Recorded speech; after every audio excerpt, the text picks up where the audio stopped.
الله الذي زين النبيين بحبيبه المصطفى ومن على المؤمنين بنبيه المجتبى. الصلاة والسلام على سيدنا ومولانا محمد خير البراء وعلى آله وأصحابه المتأدبين بالتقوى. أما بعد فأعوذ بالله من الشيطان الرجيم. بسم الله الرحمن الرحيم. قل بفضل الله وبرحمته فبذلك فليفرحوا هو خير مما يجمعون. صدق الله العظيم وصدق رسوله النبي الكريم الأمين. بلغ العلا بكماله كشف الدجى بجماله حسنت جميع خصاله صلوا علیہ وآلہ.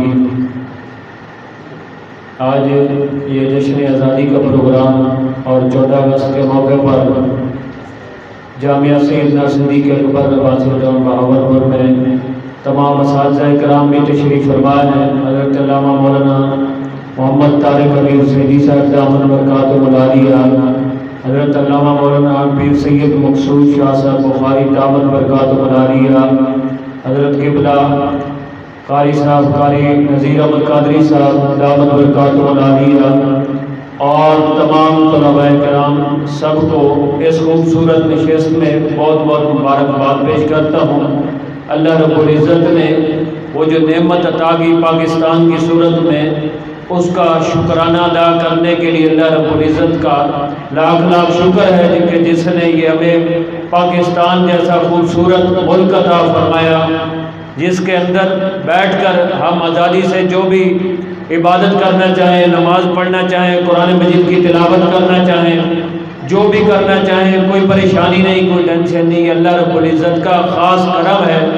پاکستان اگر غور کرتے جائیں تو یہ بہت بڑی نعمت عظمیٰ ہے. یہ اس طرح کوئی پلیٹ کے اندر رکھ کے تحفہ نہیں دیا گیا، یا پھول اوپر ڈال کے پھر پلیٹ کے اندر رکھ کے ہمیں گفٹ میں نہیں دیا گیا، بلکہ اس کے لیے بہت ساری قربانیاں دی گئی. اس کے بعد یہ ہمیں وطن حاصل ہوا.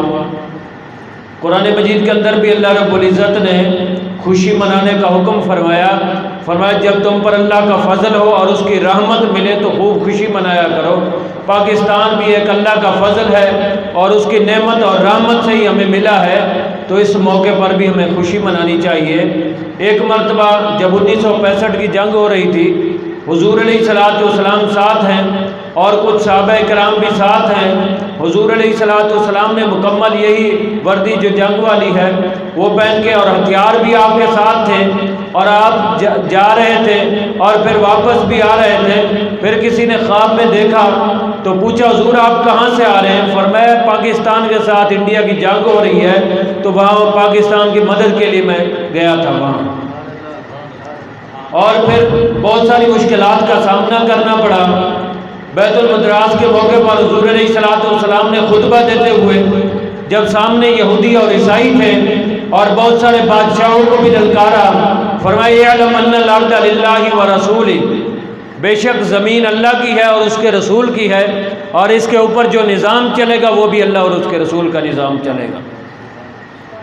دہلی کا بازار تھا اور چاندنی چوک کے اندر احمد اللہ شاہ مدراسی، ان کی گردن، ان کا سر کاٹ کر لٹکا دیا گیا اور اس سے خون بہتا رہا. 8 دن تک لٹکا دیا گیا اور مسلمانوں کو یہ پیغام دیا گیا کہ تم اپنے پاکستان بنانے اور اس آزادی کا جو تمہارا مطالبہ ہے اس سے پیچھے ہٹ جاؤ، اور جہاد ضروری ہے اس سے بھی پیچھے ہٹ جاؤ، ان باتوں سے پیچھے ہٹ جاؤ ورنہ تمہارے ساتھ بھی یہی کریں گے.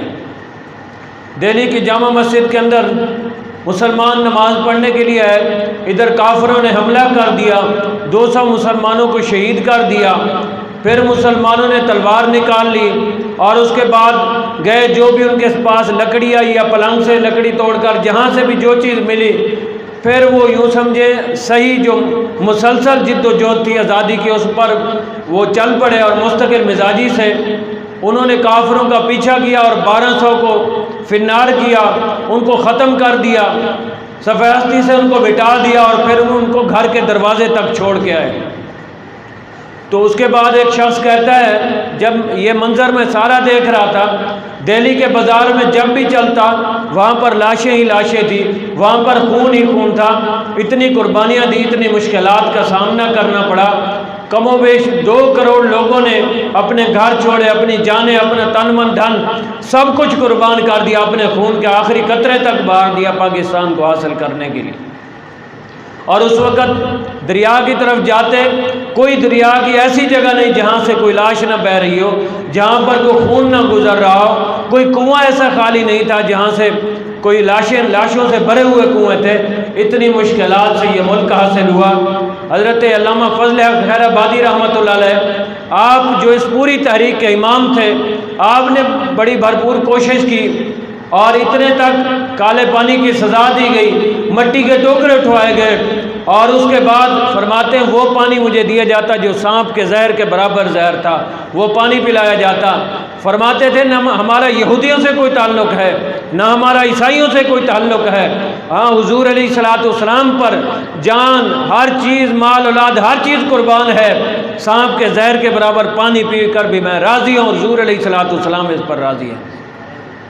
جب مکہ فتح ہوا، حضور علیہ الصلوۃ والسلام جب سواری سے پر جا رہے تھے، جب مکہ فتح ہوا اس وقت جشن کا سما تھا، لیکن حضور علیہ الصلوۃ والسلام کی ذات اقدس کو دیکھیں، آپ نے سر کو اٹھانے کی بجائے اپنے سر کو جھکا دیا، حتیٰ کہ جس سواری پر سوار تھے آپ کا سر مبارک اس کوہان کے ساتھ یا اس سواری کی جو لکڑی تھی اس کے ساتھ لگ رہا تھا، اتنا سر کو جھکایا ہوا تھا، اور بتایا جب اللہ کا انعام ملے اس کی رحمت